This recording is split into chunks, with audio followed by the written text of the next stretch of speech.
1 minute. It has gone down towards 72,000 crores. Huh? It has gone up from 43,000 to 72,000. All that I will give you. Yeah, that's all that. Even I don't go into those things because what happened, huh? Not change. 2:1. 2:1.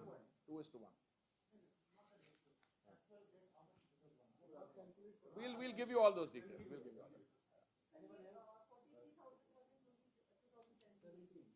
You see, this calculations were done in 2016-17, and at that stage, conventional wisdom felt that global prices would be within a range. So when you are importing packages, etc., there is something you can't. I took a very good look at it because I became minister, if I remember, in July 21. So one of the first challenges I had to face is how did this happen? Then I went into it in very detail. Our finance people looked at it, and there is a reason. There is a basis on which it's all indexed.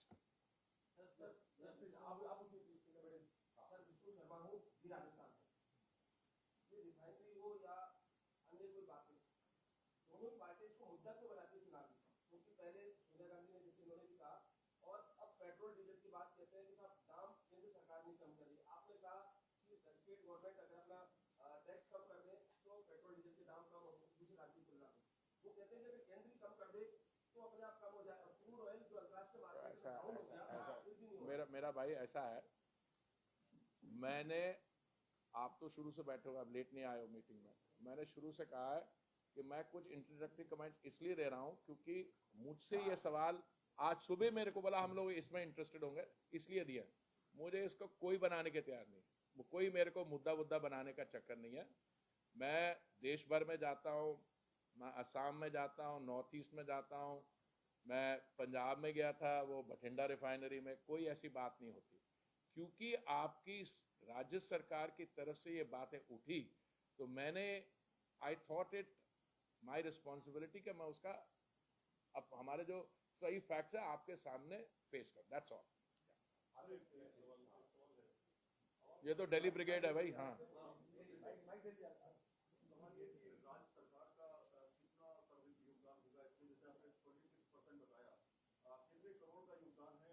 I told you additional of 25 to 2,500. Yeah, not total. Well, I can give you that also. Yeah, I'll just give it to you.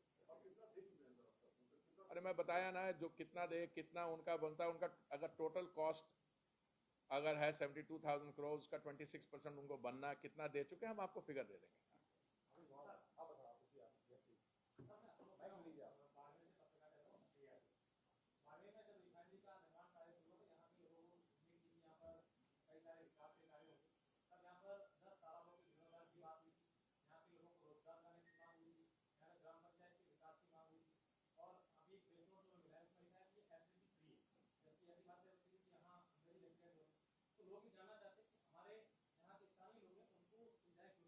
मैं आपसे बड़े स्पष्ट, सरल और इतना simplify करके जवाब दे रहा हूँ।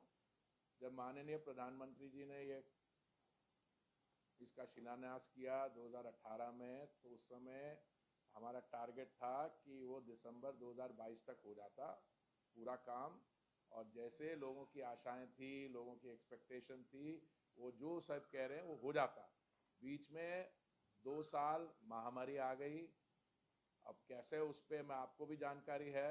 अब मैं यही कह रहा हूँ, यहाँ की जो हमारे भाई बहन हैं उनको यही कह रहा हूँ कि वो जो 2022 दिसंबर में काम पूरा करना था, अब वो हम जनवरी 2023 तक कर देंगे। और ये सारे जो आपकी एक्सपेक्टेशन है एटसेट्रा एटसेट्रा, वो सारा उसी में कवर हो जाता है।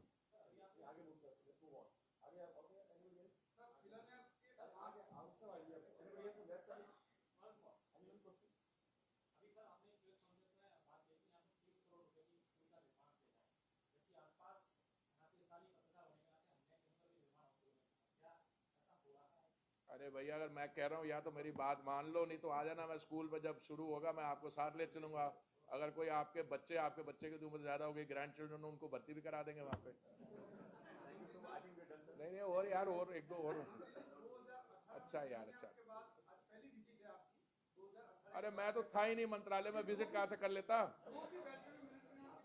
हाँ पहली, हाँ। अरे मेरे भाई, मैं तो मंत्रिमंडल। अच्छा सुन ले मेरी बात, अच्छा सुने यार। आप क्या पॉलिटिकल कार्य करता हो या प्रेस वाले हो? अच्छा ऐसा है, प्रधान प्रधान प्रधान जी आए थे, नहीं आए? अच्छा सुन लो पहले जानकारी का। अगर मैं पेट्रोलियम मिनिस्टर नहीं था तो मेरा आना बनता नहीं, और जो मेरे पहले मेरे बड़े भाई थे, मेरे छोटे भाई थे प्रधान जी, वो आए भी थे, तो फिर हो गया। और शिलान्यास में नहीं आए थे, उसके बाद आए थे यार, आए थे आए थे। अच्छा वो आप डेट दे देंगे कौन से दिन आए, फोटो भी भेज देंगे आपको।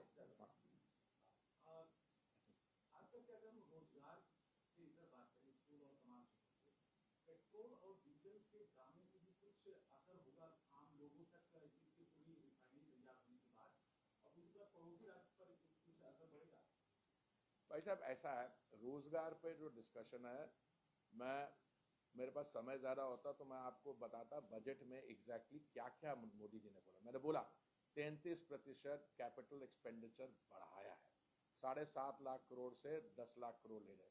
कैपिटल एक्सपेंडिचर का क्या मतलब होता है? आप उसको इंफ्रास्ट्रक्चर प्रोजेक्ट बनाएंगे, इंफ्रास्ट्रक्चर प्रोजेक्ट बनाएंगे तो क्या होगा? स्टील लगेगा, सीमेंट लगेगा, हमारे जो लोग कंस्ट्रक्शन इंडस्ट्री में काम करते हैं वो करेगा। मैं क्योंकि हाउसिंग अर्बन अफेयर्स मिनिस्टर हूँ, हमने एक बार एक एनालिसिस की थी कि 1 लाख अगर हम प्रधानमंत्री आवास योजना में हमारे बिलो पॉवर्टी लाइन या इकोनॉमिकली वीकर सेक्शन के लिए बंधुओं के लिए हम मकान बनाते हैं तो उसमें इकोनॉमिक रोजगार कितना मिलता है, वो सब स्टडी है। इसलिए मैं कह रहा हूँ रिफाइनरी, एक रिफाइनरी बनने से देश में कितना होगा, मैंने बोला ये तो 9 million metric ton per annum produce करेगी। ऑलरेडी हमारे पास 250 million metric ton per annum की कैपेसिटी रिफाइनिंग की है, हम इसको 330 पे ले जा रहे हैं, यहाँ पे भी 9 से लेके बढ़ेगा। पर जब तक रिफाइनरी बनेगी नहीं, ये जो बातें हम कर रहे हैं ऑपरेशन, अभी भी 30,000 लोग काम कर रहे हैं यहाँ पे, जिसमें 30% लोगों यहाँ है, लोकल हैं, बाकी होगा कंट्रैक्टर्स हैं यहाँ पे। अब जैसे टोयो इंजीनियरिंग है, वो जापान की कंपनी है, एक अभी इटालियन कंपनी मिल गई, वो जाके अपना तय करते हैं। अब कॉन्ट्रैक्ट में हम ये नहीं कर सकते, हम उनको एडवाइस करेंगे। और अभी भी जब हुआ कि भैया अब रिफाइनरी यहाँ पे आप अपनी तरफ से कोशिश करिए ज्यादा से ज्यादा लोग यहाँ से एम्प्लॉय हो। Okay, how are we doing on time?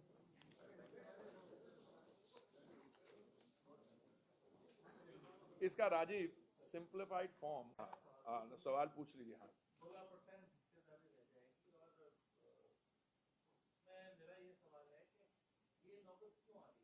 अच्छा ऐसा है, देखिए इसलिए मेरे को लगा आप इसी तरह रास्ते पे जा रहे हैं। मैंने ये कहा था कि इसकी प्रोजेक्ट की जब कंसेप्चुअलाइजेशन हुई तो उसका प्रोजेक्ट का डिजाइन ये था कि 74% केंद्र सरकार की इसमें कंट्रीब्यूशन होगी और 26% वो होगी। ये चल रहा था बड़ी देर, अच्छा चल रहा था, अभी भी मैं समझता हूँ ये चल रहा है। बीच में मैंने आपको बताया कि कॉस्ट ओवररन क्यों हुआ। तो कल मैं हवाई अड्डे पे उतरा तो आप में से किसी मेरे भाई ने पूछ लिया, ये कॉस्ट ओवररन हो गया, राजस्थान सरकार कह रही है केंद्र से पैसा नहीं आ रहा। मैंने फिर इसलिए समझाया कॉस्ट ओवररन ये हुआ क्योंकि इसकी शुरुआत 2018 में माननीय प्रधानमंत्री जी ने की थी, इसकी कॉस्टिंग हमने की थी, हमने मीन्स जो भी हमारे जगह लेते 2017 में की थी। उस समय से लेके 2021-22 तक स्टील के दाम में 45% राइज हुआ, और मैंने बोला बाकी भी मैं दे देता हूँ। तो हमने स्टेट गवर्नमेंट से बोला, स्टेट गवर्नमेंट ने कभी पूरी तरीके से मना नहीं किया, जहां तक मुझे लगता है। उन्होंने ये कहा हम देख रहे हैं, हम इसका पता करते हैं। और फिर उन्होंने हमें अगस्त 2021 में ये बात बढ़ गई, क्योंकि उस समय से मैं मंत्री बन गया था और मेरी थोड़ी आदत भी है कि मैं भी लग जाता हूं। तो इसमें 2,500 करोड़ की एडिशनल इक्विटी स्टेट गवर्नमेंट की तरफ से आनी होगी, क्योंकि प्रोजेक्ट कॉस्ट बढ़ी है। By the way state government को वैट से यहां से 5,000 करोड़ मिल जाएगा, वो अलग बात है। आपको मैं, क्योंकि मेरे को अजीब चीजें केंद्र से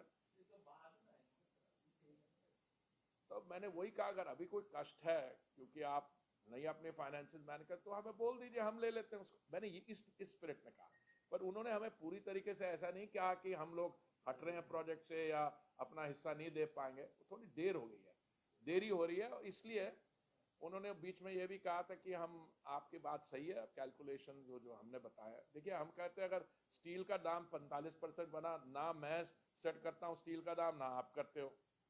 इंटरनेशनल स्टील प्राइसेस तो they are given those industries, जैसे petrol prices are on industry. अभी एक मिनट में कंप्लीट कर दूंगा। तो हमने ये कहा, उन्होंने कहा एक इंडिपेंडेंट स्टडी करवा लो, तो वो भी हमने करवा दी है, वो भी रिपोर्ट उनके पास पहुंच गया। मुझे पूरी उम्मीद है कि इसका फैसला जल्दी हो जाएगा। फैसला का मतलब ये, या तो सरकार, राजस्थान की सरकार उनका जो एडिशनल 2500 करोड़ देना वो दे देगी, नहीं देगी तो हम अपनी वो इंक्रीज कर देंगे, उनकी 26% से 16% आ जाएगी।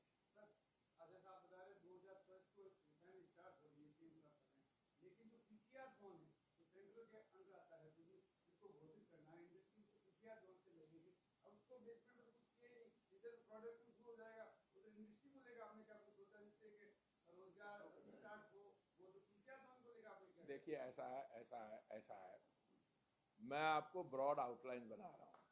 अगर आप कोई टेक्निकल इंजीनियर हैं, आपको मेरे से ज़्यादा, जो मेरे से ज़्यादा जानकारी इनको है, इंजीनियरिंग की CMD चीफ ये है, तो ऐसा है कि अच्छा होता है जब ऐसे माहौल में हम बात नहीं होता। उसके बारे में आपने क्या किया, आप पूरा पता कर लो, मैं आपको आपकी बैठक करवा देता हूँ कि पेट्रोकेमिकल जोन के लिए क्या हुआ, बात आपको जानकारी जो मिल जाए।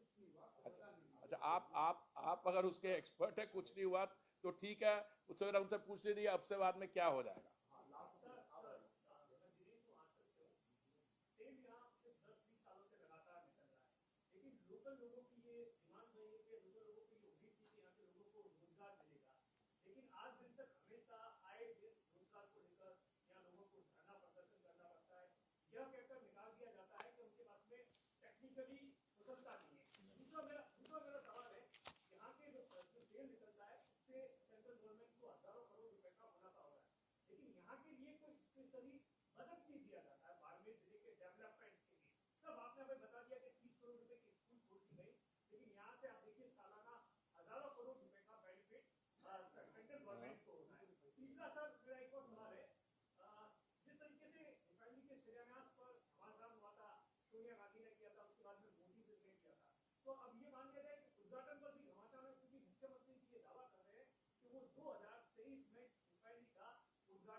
चलिए, अच्छा ऐसा है, जब आप पॉलिटिकल स्पीच खत्म हो बता देना, फिर मैं आपको दे दूंगा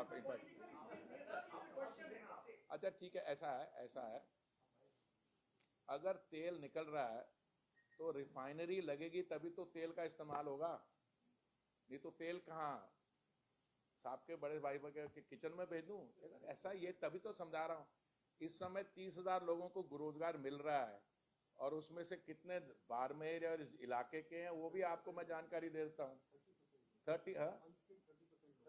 30% वो यहीं के लोग हैं। देखिए, थोड़ा सा मुझे लगता है हमें अपने फॉर्मुलेशन बनाने में, वो ये कह रहे हैं, वो ये कह रहे हैं, मैं आपको अंदर की बात बता रहा हूँ।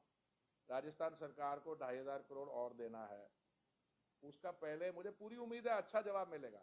इधर वे देंगे तो मोस्ट वेलकम, पर प्रोजेक्ट को हम डिले नहीं करेंगे। आप बड़े वरिष्ठ पत्रकार, आप उनसे पूछिए कि अगर आप 2,500 करोड़ दे नहीं रहे हो और उद्घाटन करने जा रहे हो प्रोजेक्ट का नवंबर तक, वो कैसे होगा और कौन सी भाषा में होगा, वो पूछ लेना आप उनसे। हाँ हाँ, नहीं, मैंने बोला ना, मुझे एकदम उम्मीद है। देखिए, ऐसा है, ये चीजें प्रेस के थ्रू करने वाली बातें नहीं होती। अगर जब मैं उतरा जोधपुर हवाई अड्डे पे और मुझसे ये सवाल नहीं पूछे जाते तो मैं शायद इसको जिक्र ही नहीं करता, पर मुझे लगता है कि नहीं, मेरे को फीडबैक मिला। देखिए, मैं भी अभी 40 साल तो किसी और मैं प्रोफेशन में रहा, मेरे को मंत्री बने भी 5.5-6 साल होने वाले हैं। तो मैंने राजीव जी जो हमारे ADG है, उन्होंने बोला कि प्रेस में ये है कि ये टाइमलाइंस क्या है, तो मैंने कहा टाइमलाइंस पे मैं, अगर केंद्रीय मंत्री आके कह रहा कि इसको हम जनवरी 2024 तक खत्म कर देंगे, इसका मतलब ये नहीं है कि जनवरी 2024 में 100% सारा हो रहा है काम। रिफाइनरी विल बी ऑपरेशनल, चलेगा, उसमें रिफाइनिंग होगी, 9 million metric ton per annum exactly कब होता है, बस शुरुआत हो जाएगी, कमिश्निंग हो जाएगी। और कमिश्निंग जब एक बार हो जाती है तो हर एक के इंटरेस्ट में होता है कि सारे जो यूनिट्स है, अब भाई साहब वो पेट्रोकेमिकल बोल रहे, अरे भाई अगर किसी में थोड़ी देर है उसका क्या कारण है, पर ये आके यहाँ पे कुछ भी नहीं हुआ, अरे भाई देख के घूम आओ, देखाओ। तभी मैंने बोला आप सबको बस में जरा गाइडेड टूर एक दे दे, हाँ करोगे ना, बहुत अच्छा। आप भाई साहब आप तो दिल्ली से आए, आप बताइए। Yeah, I told you there has been, yeah, I'll give you.